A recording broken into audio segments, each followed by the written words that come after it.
You see these guys behind me, over my shoulder? These are the weak men that make hard times, and this is a tale of two Septembers. The man in black and white is Leon Czolgosz. This is the assassin of President William McKinley. September 6, 1901, McKinley's in Buffalo for the Pan Am expedition. Everyone's happy to see the president. He actually was able to give the speech in front of the biggest group he ever met. And the entire time he was in Buffalo, Leon Czolgosz was there, hiding in plain sight. And when the president came to the Temple of Music on September 6th, Czolgosz manages to get up close to him, pulls out a revolver, shoots him twice. McKinley dies a week later. Leon Czolgosz is a weak man who made hard times. On September 10th, this year, just a few weeks ago, Charlie Kirk and Turning Point USA were starting their college tour season. It kicked off at Utah Valley University. Now, Kirk's events are legendary for bringing all kinds of people of different creeds and different beliefs together. Kirk had this crazy idea that college kids, no matter their politics, no matter their creed, no matter where they came from, could come together on the college campus. And rather than see each other as enemies, rather than talk at each other, about each other, around each other, they could talk to each other. Maybe they'd find common ground, and maybe some of them would actually be led to the truth, which is Jesus. But Tyler Robinson, the man in color, he didn't come that day to talk. Rather than talk ideas and either win or lose and live to fight another day, Tyler Robinson lied in wait. He got to the top of a building, he took his position, and he went for the jugular. He hit it. Charlie Kirk was dead at 31, killed by an assassin's bullet, killed by one of the very type of men he was trying to reach in doing these events. This is a tale of two Septembers. It's a parable we should all learn from. Weak men make hard times. Do you notice anything strange about these guys? Anything odd, anything notable that stands out? I'll start. What jumps out to me is that these guys are both soft. When I look through the history of political violence in this country, I don't see it pulled off by Rambo type guys, by Jesse Kelly type, 6'7" Marine type guys. What I see instead are weak men. What I see instead are men with no futures who are willing to flush those futures for a cause they deem worthy. These are men who've bought into the most evil idea in politics that comes from leftism, which is that the ends justify the means, that the revolution and its aims are so worthwhile that whatever you have to do and whoever you have to hurt along the way, that's worth it. So yeah, it's not Rambo and it's not the Jesse Kelly type who causes our problems, whether in 1901 or in 2025. Femboys, incels, losers, weak men make our hard times. It's not masculinity and toxic masculinity, and it's not the things we've been told are the problem that are the problem. It's when masculinity is diverted and perverted for the world's ends, when men are told to stand down from being men, that we run into issues. Leon Czolgosz, if he was a normal man, would have been at work that day. He came from a family of working people. He should have been at work that day. He should have had something else to do that day. Instead, he spent the last months of his life taking train rides around the country. Maybe I'll be in Detroit one day, maybe Cleveland the next, maybe Buffalo the next. He had nothing to do. He had no home. He even went by Fred Niemann, which in German translates to Fred Nobody. Fred Nobody. Imagine a guy who is so low down on himself that he feels the need to go by an assumed name even before he kills a president. That's Leon Czolgosz. That's what weakness looks like. I believe that strong men following God create strong families and build strong communities. But you need the man to be strong, and he needs to get his strength from God. There's no other way this works, right? And what we see is what happens when we try to do it our own way. And what we learn is that weak men make hard times. It's not Rambo type dudes who are out there terrorizing schools, shooting up schools, killing kids in neighborhoods, fighting for the abortion of kids. That's not Rambo who's doing that. The Rambo is more likely to be a protector, especially if he's military trained. You're trained to be a protector of people who can't protect themselves. It's about stewardship. True masculinity is about stewardship. So anyone who's telling you to step down is actually committing an act of evil. They don't want you to step into God's purpose for yourself. They want you to be one of the weak men who can be molded, who can be groomed, and who can be sent out and used as a weapon against the world. So when I look at these guys behind me, what I see is that Czolgosz and Robinson are really the same guy, 125 years apart. Weak men have been terrorizing America for more than a century. We're just now taking the scales off our eyes to see the real threat. It ain't me. It ain't you. It ain't your son. It's guys like this who have no future. It's guys like Ethan Crumbley, the Oxford school shooter. It's guys like Thomas Crooks, the man who shot Donald Trump. It's weak men. It's femboys. It's incels. It's men who trade in their masculinity and grab a gun instead. Weak men, by their nature, they're not self-starters. Someone has to put the battery in their back. And so this is also a tale of two influences. The woman you see here is Emma Goldman. In the early 20th century, she was America's most notorious anarchist. As Czolgosz said in his confession, he told police that he'd never had great luck in life, and this made him bitter and envious. But, quote, what started the craze to kill was a lecture I heard some little time ago by Emma Goldman. And that should scare you, right? That should scare you. The idea that Emma Goldman was this great influence on Leon Czolgosz. Look at her. Emma Goldman, and I love Jewish girls, Emma Goldman is not an attractive woman in any sense of the word. If that troll doll could make a man like Leon Czolgosz and turn you around into a man who kills a president for a scrap of female approval, then heaven help us. We have no chance. If ugly women can turn guys like that out, who can't? Look, this isn't Jane Fonda, hot and young, telling men to burn their draft cards in Vietnam.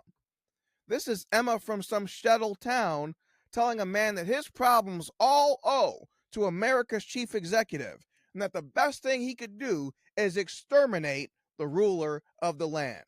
Tyler Robinson just shows how much further we've fallen since then. Tyler Robinson was dating a man who thinks he's a woman. He was groomed into the cause of queer theory. He was made to think that anybody preaching the biblical truth, male and female, he created them, presented a clear and present danger, a danger that had to be exterminated. You notice how I'm 41, you notice how when our generation was kids, there was a thing called tomboys? You know how those are all gone? You know, girls who like to play with boys and like to get rough, and maybe they'd even go, play some tackle football with you at the park. That's all but gone away, and what it's been replaced by is femboys. We traded tomboys for femboys because tomboys typically grow out of it. Femboys have no futures. We killed off the tomboy because tomboys aren't politically useful. They usually grow out of it and become the beautiful women they're meant to be. Femboys, they've mortgaged their futures.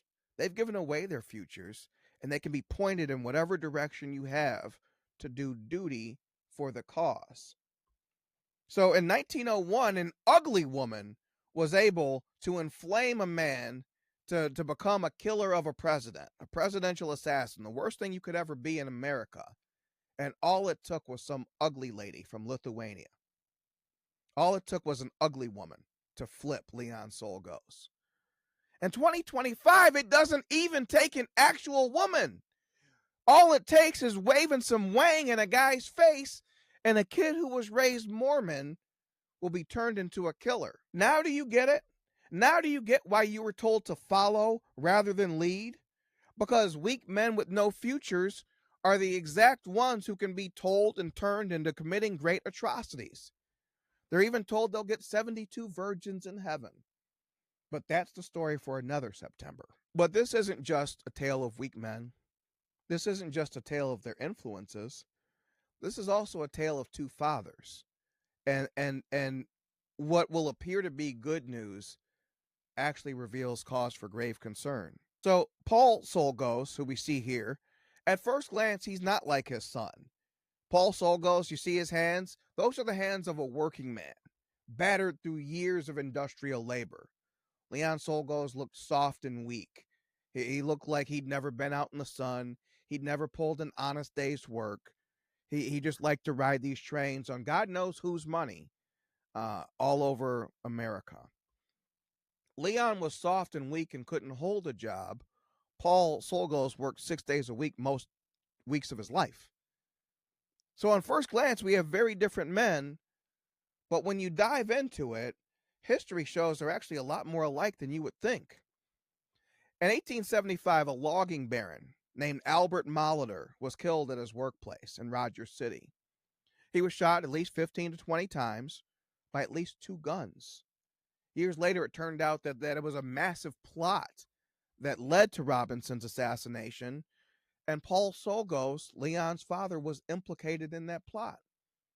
He was never charged, but what we have here, if true, and one of the earliest reports on Leon Czolgosz's mental status doesn't even make bones about it. They say Paul Czolgosz did it, though they quote the son saying he was out of town and couldn't have done it. Well, that doesn't mean you weren't part of the plot. And so whenever someone issues a denial, what I always like to do is look at what they're not denying, right? What are they not denying? He didn't say he did nothing. So with Paul Czolgosz, what do we have here? We have workplace violence committed against a wealthy man. It's possible that Leon Czolgosz, the killer of a president, was actually a second-generation killer, both for causes they deemed worthy, for ends that they decided justified the means. And so these guys look different, but inside them there's the same spirit of perpetual grievance. It drove both of them, and it drove their targets to early graves.